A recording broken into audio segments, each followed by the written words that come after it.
Cette vidéo concerne les radians et le cercle trigonométrique. Alors le cercle trigonométrique, c'est quoi? Eh bien, le cercle trigonométrique, c'est un cercle de rayon 1 qui est centré à l'origine. Donc, si j'en dessine un, eh bien, on a un plan cartésien et le cercle trigonométrique, c'est un cercle dont le rayon est 1 et qui est centré à l'origine. Donc ici, j'ai mon cercle, il est centré à l'origine et son rayon, c'est 1. Rayon, c'est 1. Donc un cercle trigonométrique, c'est exactement ça. Alors son rayon, c'est 1. La circonférence du cercle, eh bien la circonférence d'un cercle, on la calcule avec la formule 2πr.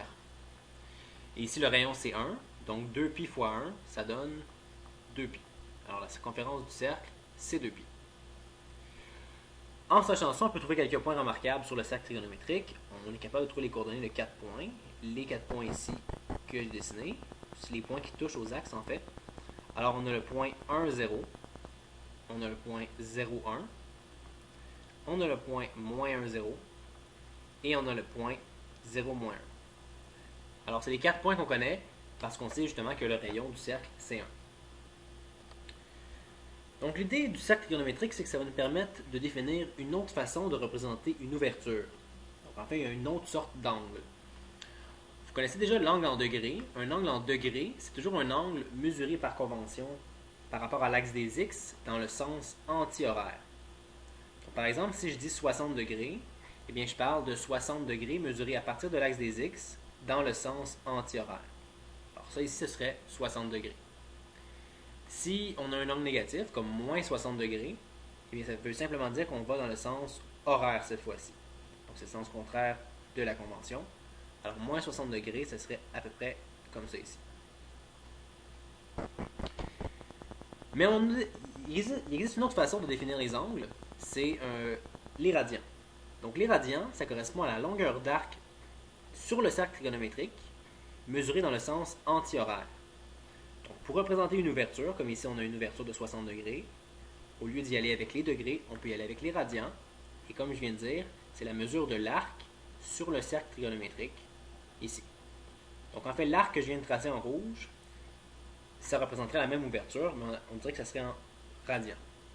Alors pour trouver la longueur de cet arc-là, on utilise la formule que vous avez appris en secondaire 2, qui dit que l'angle au centre du cercle sur 360 est égal à l'arc, la mesure de l'arc, sur la circonférence.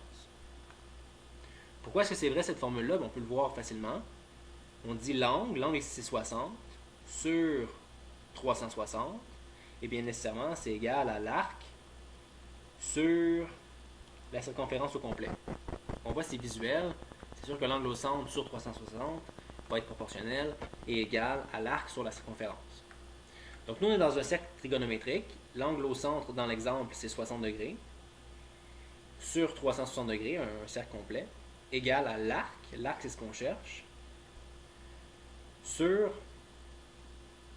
la circonférence on l'a calculé tantôt, la circonférence du cercle trigonométrique c'est 2π. Donc pour trouver l'arc, il suffit de l'isoler dans l'équation ici. Donc 60 divisé par 360, ça fait 1 sixième, égale arc sur 2π. En multipliant par 2π de chaque côté, on obtient 2π sur 6 est égal à l'arc. Et en simplifiant, on trouve que π sur 3 est égal à l'arc. Donc l'arc mesure π sur 3. Et donc 60 degrés en radians, on dit que c'est π sur 3 radians. Ou simplement π sur 3. Donc ce qu'il faut comprendre, c'est que quand on dit π sur 3 radians, ça représente la même ouverture que si on disait 60 degrés. Il faut voir les degrés comme une autre façon, il faut voir les radians comme une autre façon d'exprimer une ouverture. C'est juste une notation différente. Donc on a les degrés et on a les radians. Les radians font toujours référence à la longueur d'arc sur le cercle trigonométrique, que son rayon c'est 1. Pour un angle négatif, on peut aussi avoir une mesure d'angle négatif en radians. Si on dit moins 60 degrés, si c'est le même principe, ce serait moins π sur 3, et bien ça représenterait l'arc mesuré dans le sens horaire, dans le sens contraire de la convention.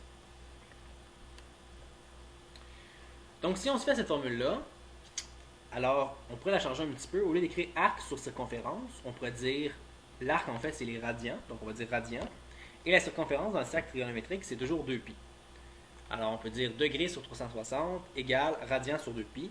C'est la relation qui permet de trouver les degrés à partir des radians ou les radians à partir des degrés. C'est la loi qui permet la conversion d'une unité à l'autre.